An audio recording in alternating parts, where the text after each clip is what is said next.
بن عامر کیوں پریشان ہو؟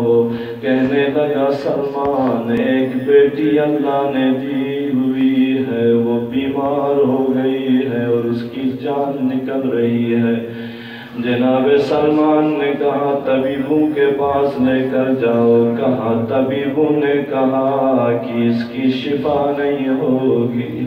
سلمان نے کہا اچھا تو پھر میں تمہیں ایک ایسا دروازہ دکھاتا ہوں جہاں ہر مرض کی شفا مل جاتی ہے۔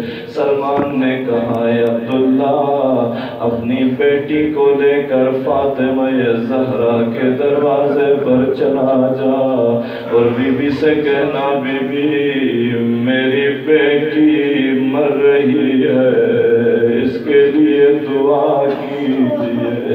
عبداللہ بن عامر فاطمہ زہرا کے دروازے پر پہنچا اور کہا بی بی دعا کیجیے۔ امیر المومنین باہر آئے، کہا عبداللہ کیا ہوا؟ کہنے لگا کہا بیٹی بیمار ہے۔ مولا نے فرمایا ٹھیک ہے دعا کروائیں گے، رسول زادی کی دعا سے مرے ہوئے بھی زندہ ہو جائیں گے۔ اس وقت علی علیہ السلام نے جناب فاطمہ سے درخواست کی یا اے رسول زادی عبداللہ شفا مانگنے آیا ہے۔ میرے آقا زادی نے فرمایا عبداللہ سے کہو کچھ دیر انتظار کرے کہ میرا بیٹا حسین آ جائے۔ اب غور سے سنیں، غور سے سنیں، دیکھیں اہل بیت کو اسیر کر کے لے گئے تھے نا کربلا سے۔ اب اتنے ہم مسائل بیان کر چکے ہیں، اب اتنے مسائل بیان اہل بیت کو، یعنی ان لوگوں نے جنہوں نے حسین کو شہید کیا اہل بیت کو اسیر کر کے وہاں لے گئے تھے۔ اب ماحول بدل رہا ہے، واقعہ بیان کر رہا ہوں۔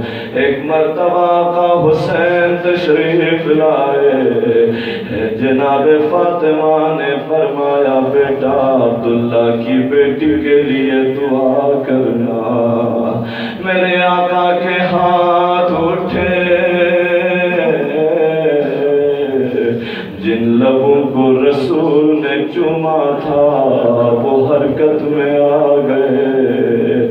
اللہ کو حسین کی مرضی پسند آئی، عبداللہ کی بیٹی کی شفا ہو گئی۔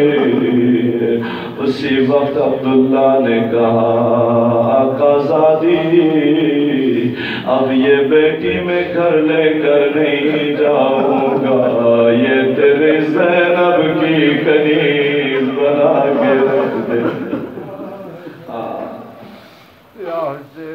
کہتے ہیں کئی سال ہندہ زینب کی کنیز رہی، اس بچی کا نام ہندہ تھا، لیکن عبداللہ بن عامر مدینے سے ہجرت کر کے شام چلا گیا۔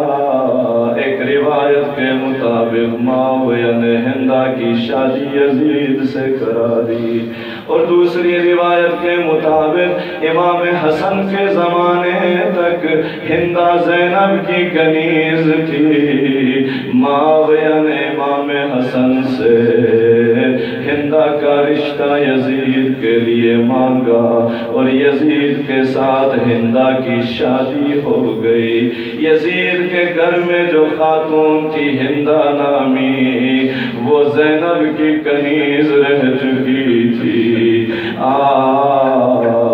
جب زینب و کلثوم شام میں پہنچی،